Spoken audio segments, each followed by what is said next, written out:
Boa tarde. O Nesp Notícias deste último dia do mês fala sobre o comércio nessa época de Copa do Mundo no Brasil. Horário reduzido de trabalho faz faturamento no mês de junho cair até 30%. E tem bauruense contando os minutos para o jogo da Argentina amanhã em São Paulo.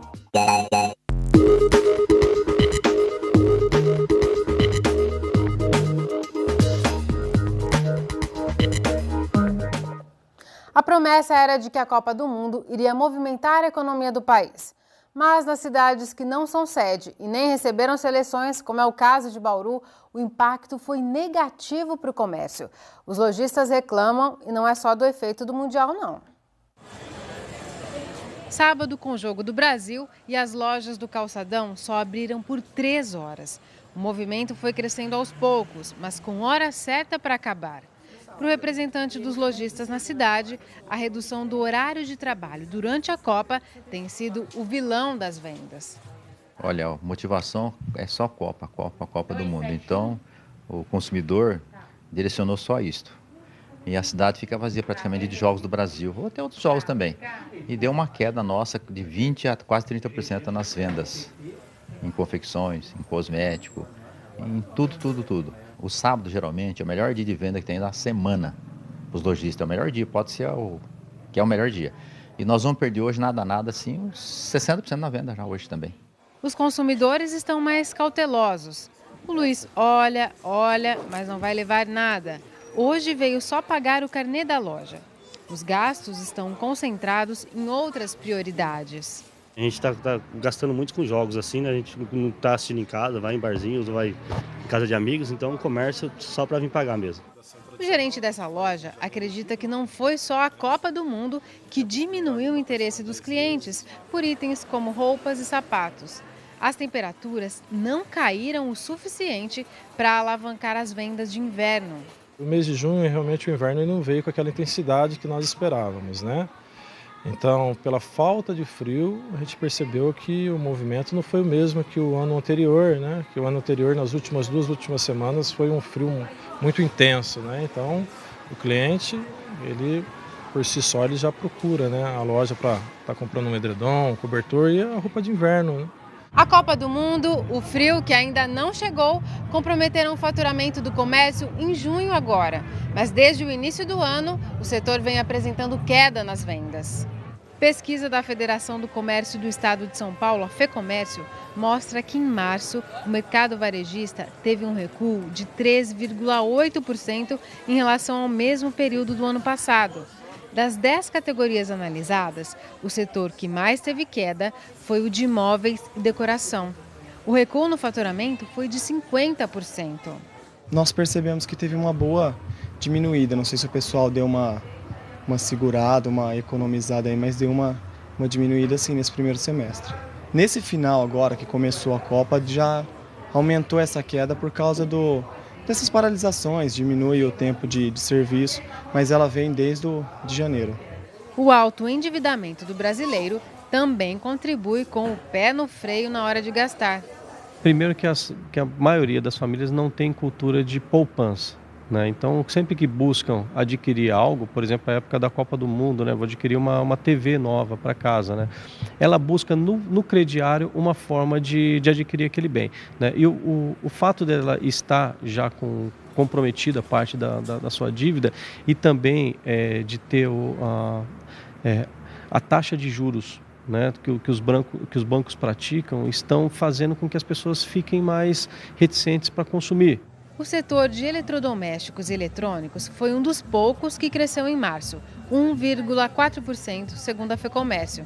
Nesse caso, a Copa ajudou, pois o aumento foi motivado pela venda de TVs.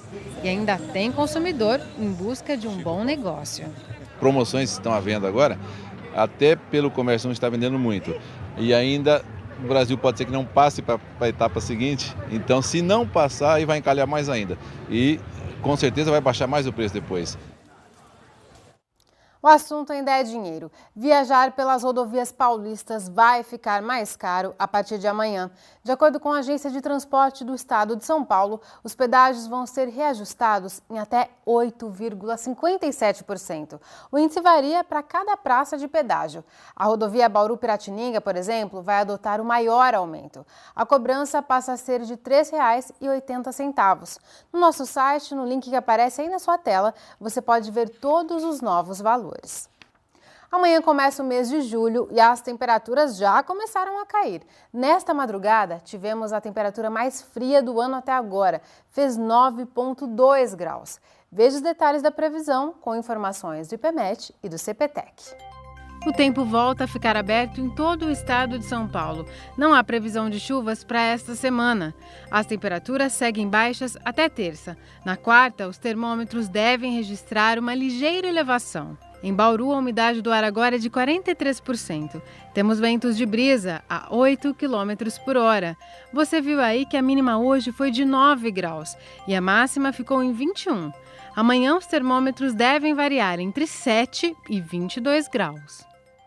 O governo do estado realiza na próxima quinta-feira, aqui em Bauru, uma reunião para discutir a lei orçamentária do ano que vem.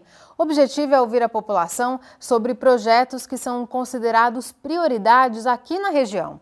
A reunião será no auditório do Departamento de Estradas e Rodagens, que fica na Avenida Cruzeiro do Sul, 1315, a partir das 10 horas da manhã. Também é possível participar das discussões pelo site da Secretaria de Planejamento. A gente segue agora para um rápido intervalo e, na sequência, o assunto é futebol. Você vai conhecer o João Vitor, um garoto bauruense que vai entrar em campo junto com os jogadores da Argentina, na partida que será realizada amanhã em São Paulo. O Nesp Notícias volta já já.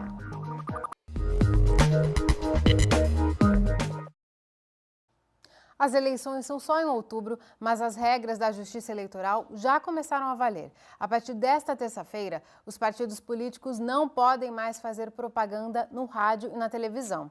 E no sábado, dia 5, é o último dia para que coligações apresentem os pedidos de registro de candidatura. Além disso, órgãos públicos ficam proibidos de contratar ou demitir servidores sem justa causa. Esta Copa do Mundo está emocionante, não é? Para nós, então, foi um sufoco no último sábado. E não é só quando o Brasil está em campo que o coração bate acelerado. Amanhã, quando a Argentina e a Suíça entrarem no estádio em São Paulo, uma família aqui de Bauru vai prestar muita atenção em quem estiver carregando as bandeiras dos dois países. Conheça agora João Vitor. A bandeira e a decoração da casa indicam que a família gosta de futebol e acompanha atentamente todos os jogos da Copa. Essa torcida vai ficar ainda mais vibrante quando o João Vitor, de 14 anos, entrar em campo nesta terça-feira. Ele vai carregar uma das bandeiras no jogo entre Argentina e Suíça, pelas oitavas de final. Nossa, foi uma alegria, porque não é todo mundo tem essa oportunidade, né? Aí foi uma alegria pra mim, conhecer os melhores do mundo, Messi, esses caras. O João Vitor foi escolhido em uma promoção na empresa em que o pai dele trabalha. Renato fica emocionado ao lembrar do dia em que ficou sabendo que o filho iria participar da Copa. Foi muito emocionante, né? Eu não via a hora de chegar em casa para poder falar para ele, né? Porque ele adora muito futebol, né? Gosta de futebol. E para ele foi muito emocionante em saber que ele vai participar desse grande evento, né, que está acontecendo no Brasil, né? Além de participar de um jogo da Copa do Mundo, João Vitor vai realizar um outro sonho. Ele é corintiano e essa é uma oportunidade de conhecer melhor a Arena São Paulo. A família não terá nenhum custo com a viagem e a hospedagem do garoto. É tudo por conta da promoção. E mesmo com o coração verde e amarelo, a torcida do garoto é para entrar em campo ao lado de Messi, um de seus ídolos no futebol. Só de pensar na possibilidade... Nossa, é uma alegria imensa. Frio na barriga também, dá. Para os amigos do João Vitor que não acreditaram quando ele contou que participaria da Copa, agora não resta mais dúvida. O jogo é amanhã, à 13h. Como que tá o seu coração nesse momento? Tá bem aflito, né? Muito feliz de saber que ele vai lá. Ai, sei que tô muito feliz. Não vejo a hora de ver ele lá na televisão.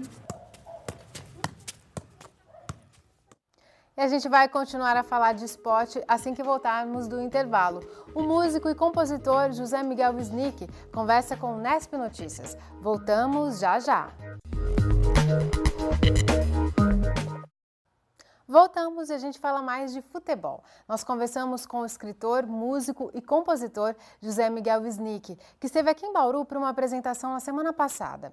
Em entrevista ao Nesp Notícias, José Miguel comenta as relações entre o futebol e a nossa cultura, tema de um de seus livros. Ele explica o que faz do futebol um esporte único. O futebol é diferente dos outros jogos de bola, porque jogado com os pés num campo grande, acidentado, porque não é um piso pavimentado como é para o vôlei e para o basquete, e jogado por muitos jogadores, ele é um jogo em que os times perdem muito mais a bola o tempo todo, a bola não está de posse.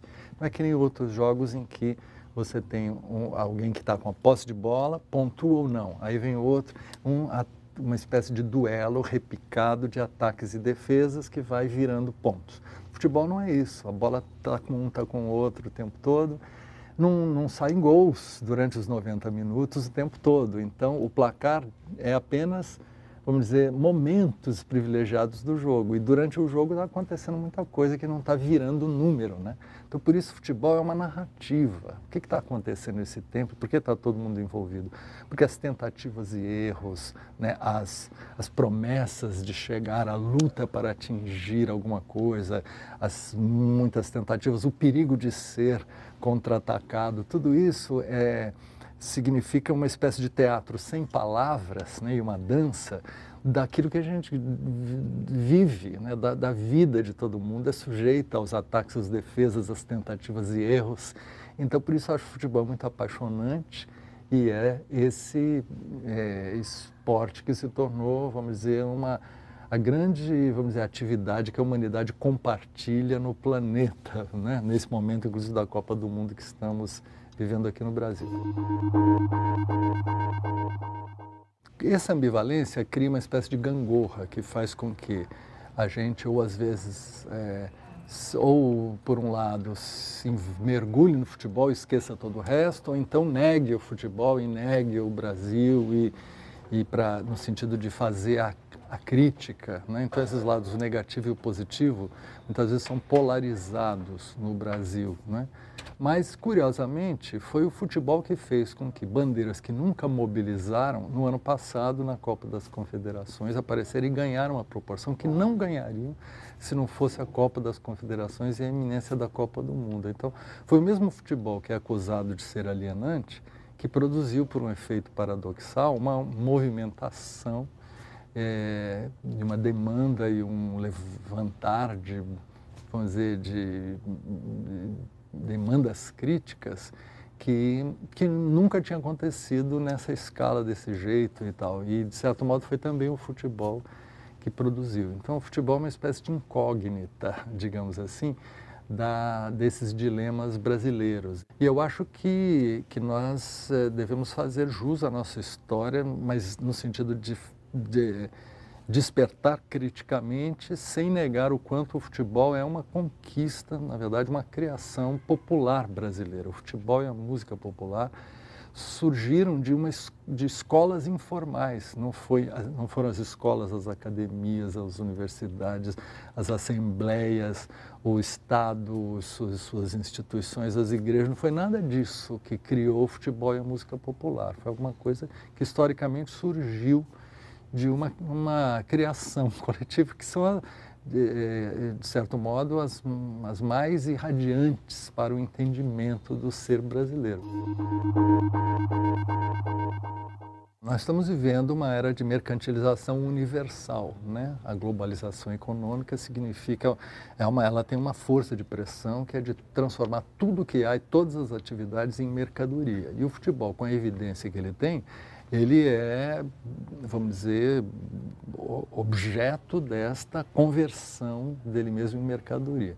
Mas aí tem uma contradição interessante, porque pelas suas características, ele tem muito elemento de acaso, de interpretação, de imponderabilidade, da impossibilidade de um planejamento. Ele é o mais imprevisível dos jogos de bola e, ao mesmo tempo, o que dá margem a improvisação, dá margem a que as culturas periféricas se expressem através dele. Ele pode ser desenvolvido sem que você tenha uma bola.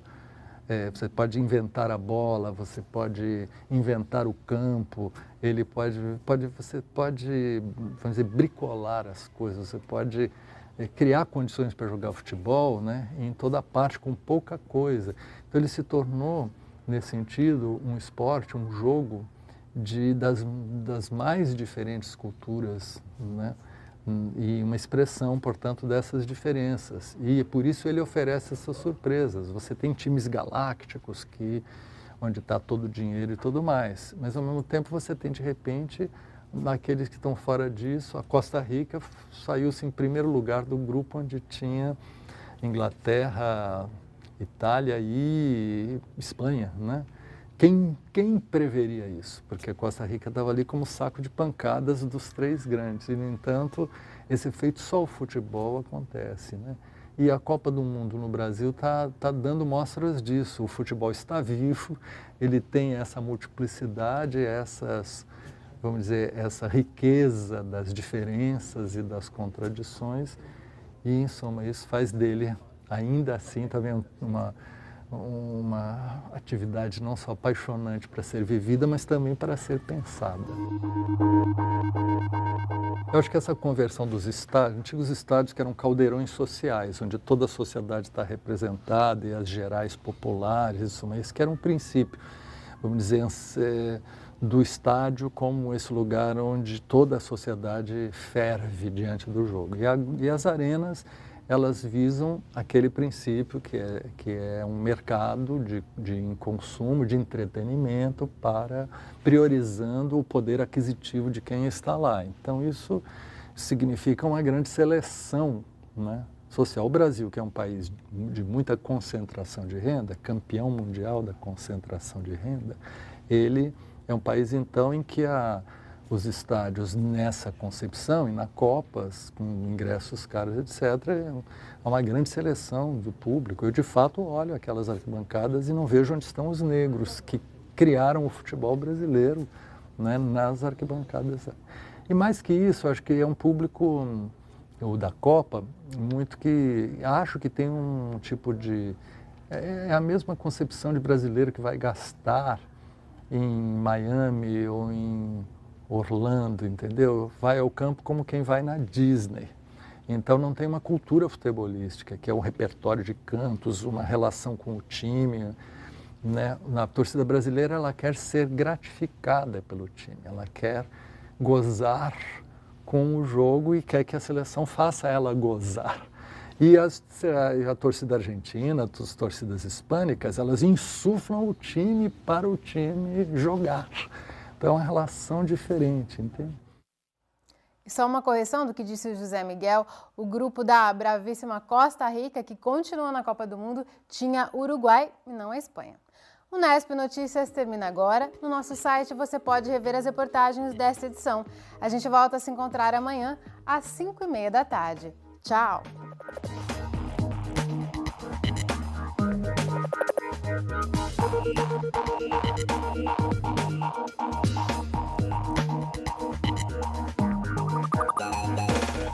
Thank you.